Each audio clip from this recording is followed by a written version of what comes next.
কাঁঠালের বিচি রান্না করব। চিংড়ি মাছ দিয়ে রান্না করলে কিন্তু কাঁঠালের বিচি খেতে অনেক মজা লাগে। কাঁঠালের বিচি রান্না করব, সিদ্ধ হওয়ার জন্য কাঁঠালের বিচি দিয়ে দেব। এটা আমি পাঠায় ঘইষা উপরের ছোগাগুলো উঠে ফেলাইছি। 10 মিনিটের মতো সিদ্ধ করে নেব। আসসালামু আলাইকুম। সিদ্ধ হওয়ার জন্য ঢাকনা দিয়ে ঢেকে দেব। কাঁঠালের বিচি সিদ্ধ হয়ে গেছে, এখন একটা ছাঁকনিতে ছেঁকে নেব। চিংড়ি মাছ ভাজার জন্য দিয়ে দেবো তেল। তেল গরম হয়ে গেছে, দিয়ে দেবো চিংড়ি মাছ।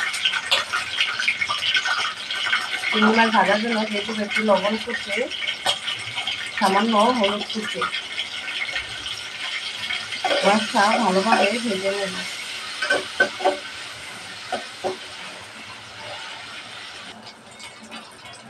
চিংড়ি মাছটা ভালোভাবে ভেজে নিয়েছি।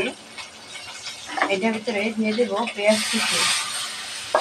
পেঁয়াজটাও ভালোভাবে ভেজে নেব। মশলা দিব, তাই একটু পানি দিয়ে দেবো, নাহলে গুঁড়া মশলা পুড়ে যাবে। দিয়ে দেবো মশলা। মশলাটা ভালোভাবে কষিয়ে নেব। এখানে মশলা ছিল হাফ চা চামচ হলুদের গুঁড়া, হাফ চা চামচ ধনিয়ার গুঁড়া, হাফ চা চামচ টালা জিরার গুঁড়া, 1 চা চামচ মরিচের গুঁড়া, স্বাদ মতো লবণ। কাঁঠালের বিচি রান্না করলেও মশলা একটু কম দিতে হয়।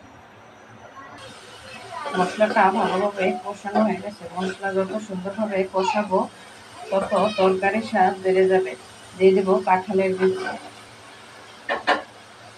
মশলার সাথে ভালোভাবে মিশিয়ে নেব।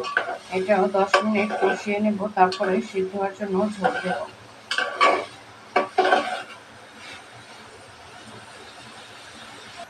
কষানোর জন্য ঢাকনা দিয়ে ঢেকে দেব।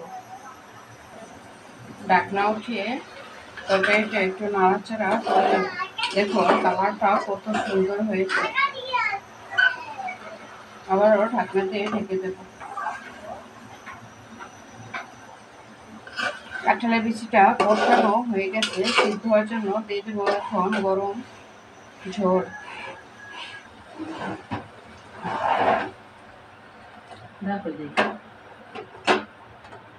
ঝোলটা দিয়ে একটু নাড়াচাড়া দিয়ে দেব।